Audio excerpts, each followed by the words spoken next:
Prime Minister Andrew Holness says the government is moving to restore Jamaica's reputation as a leading maritime and port centre in the region by crafting policy to tap into the ocean economy. Speaking at the official unveiling to mark the start of US $60 million in infrastructural development projects yesterday at Kingston Wharves Limited, KWL, he said that the past 5 years have seen significant movements towards modernizing terminal and port infrastructure. We have dredged the shipping channels and terminals basin to accommodate the largest vessels crossing the Panama Canal. That's a major and significant investment. We have rebuilt, strengthened, and extended the key berths in all 3 public terminals, and in particular those in Kingston. We have added modern, new terminal equipment, acquired and implemented new advanced terminal operating systems, and we are implementing new security systems. We have implemented a new port community system, electronically integrating the key partners in the sector.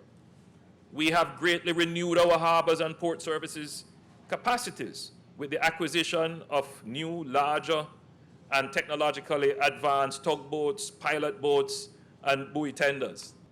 We have constructed over 400,000 square feet of modern logistics facilities to world-class specifications. We're going to go a step further.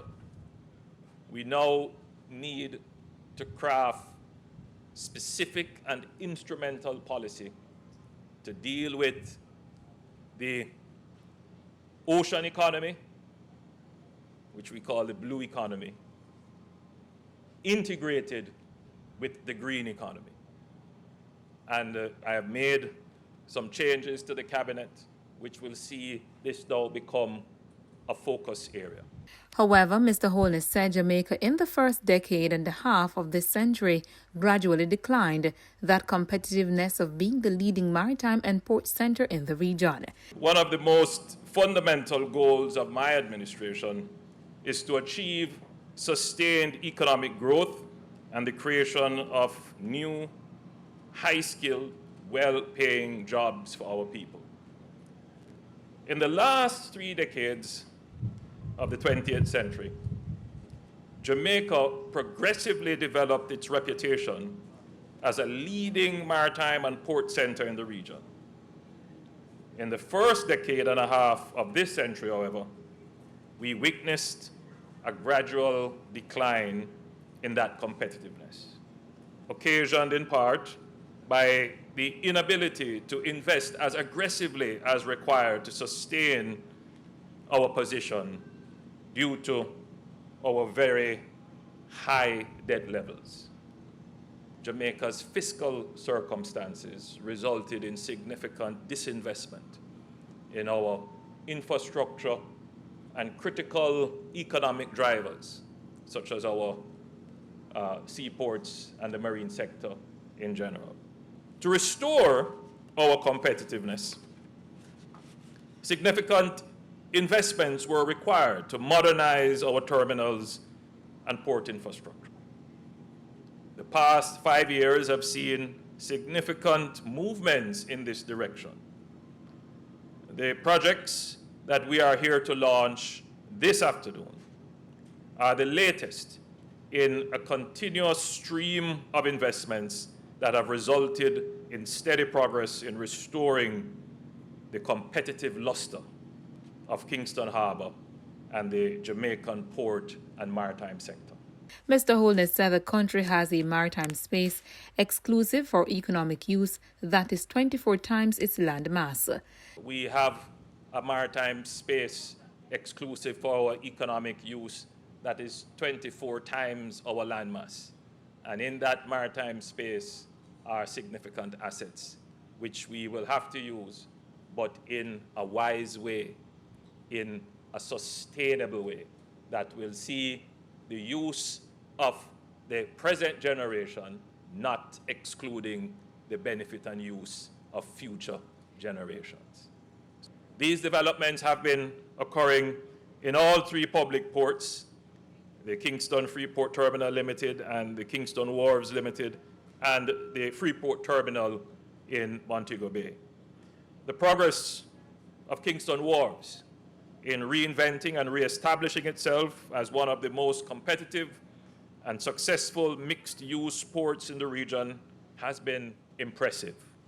We are very pleased to see that the KWL has worked alongside the government through the Port Authority and undertaken significant investments of its own to match the government's investments in port and logistics infrastructure. Notable investments that the KWL has undertaken include a US $26 million investment to reconstruct its berths 8 and 9, which were compromised and out of commission for a long time. Today, these berths are the nerve center of KWL's container business. KWL Chief Executive Officer Mark Williams says these projects form part of the wharf's key component of their growth and expansion strategy. Today marks a major milestone in the life of Kingston Wharves as we set sail on yet another voyage with the unveiling of 3 major infrastructural development projects, as you've heard, valued in excess of $60 million US. These projects form a key component of our growth and expansion strategy. These investments, we believe, Prime Minister, will impact the efficiency and attractiveness of the hard infrastructure of the wider port of Kingston. The redevelopment of Berth 7, an investment that is valued in excess of US $30 million. And these planned works are aimed at reconstructing important berth space on our terminal. It will see the reconstruction of 600 feet of berths, further boosting our berth capacity and the company's ability to service additional vessels in line with growing international demands. The second of the project is the commissioning of an eco-friendly mobile harbor crane, which is designed to ensure efficiency, productivity, and safety. These 2 projects in particular will strengthen our capability to service larger vessels up to Super Post-Panamax class. That is a major achievement for us at Kingston Wharves. Reporting for Mellow TV News, I'm Kylene May.